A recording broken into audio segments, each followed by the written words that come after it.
Hi everyone, I'm Aditya along with Harsha and Adil is submitting service virtualization as an application for Emphasis Hackathon 2020. So let me explain what is service virtualization first. Service virtualization involves creating and deploying a virtual asset that stimulates the behavior of a real component which is required to exercise the application. So when the actual services or the end system is not working, we can replace it with the virtual services, and for the front end user the work experience is same and the emphasis.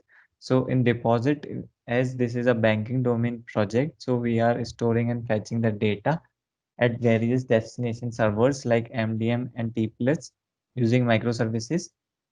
So as part of data virtualization, we likely to create a replica of that end system, and this will include the creation of external system data, so weekly, daily dumping of the data from another system. Currently, these systems are managed by third party. So when it was down or not working, so we just reaching to them and just asking them to resume the services again. So usually this process might take 2 to 3 hours, but on an average, one business day of 20 employees partially affected due to the service down issues. On monthly basis, average effort is lost to 3 to 5 PD per month for around 15 resources. So data virtualization will help us to overcome from this problem. Current approach, we are using directly the end system microservices, which are used to pull the data or display the data or push the data uh, from the front end resources. So now this in the suggesting approach, we just come out with a virtual data source, and when the actual services are not working, we can uh, point a data source to the virtual data source. It is also automation process. Let's say a scheduler will run in every 2 hours and checks if the services are working fine or not. If the service is working fine, then it will the similar process will work. But if the services are not working, then the data source start pointing to the virtual data source, and it will also in the backend it will also trigger a mail to the developers who is just supporting the service. So the implementation part will be explained by Harsha. So thanks Aditya for your explanation. So coming to the application view, so we have just built an POC to show the users like how it will be working when the users raises a request for any account number, as we are working in the deposit. When the services are working fine for the first time, when they request for any account number, so they can give any data and they can submit it.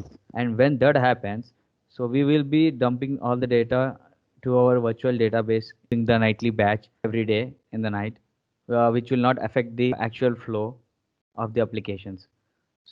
So whenever there is a service down scenario and there are any other service maintenance thing, so banker or any other user will just see this service enable message.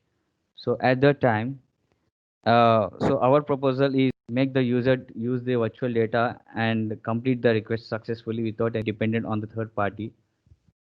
So whenever the user sees this message, as per our implementation, we have created one application as well. In this, whoever is the user will be getting the request party, and when the services are actually down, the user can switch to the virtual services using this radio button. So in the screen, we can see the two field. This functionality we are using to send the mail actually to the service maintenance team, and they can give the service name which is actually failing regarding service 1. So when they submit it, it actually turns on the virtual services, and when the user has turned on the virtual services, so previously the user was seeing the service unavailable message, but by enabling the virtual data, they will get the normal screen as they were seeing in the service up scenario. So they will be able to see the same data which was returned from the service as well. So by this, the user will not stuck with the request, and they can complete successfully by entering any data or the changes they need to do.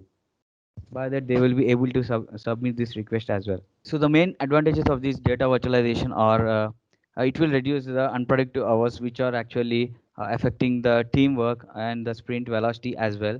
So whenever the service is down, it will always affect 4 to 5 users per application. So this will minimize our unproductive hours, and also we can have the more test coverage while development and testing of the each story. So this will help us to reach our velocity in time and with more efficiency.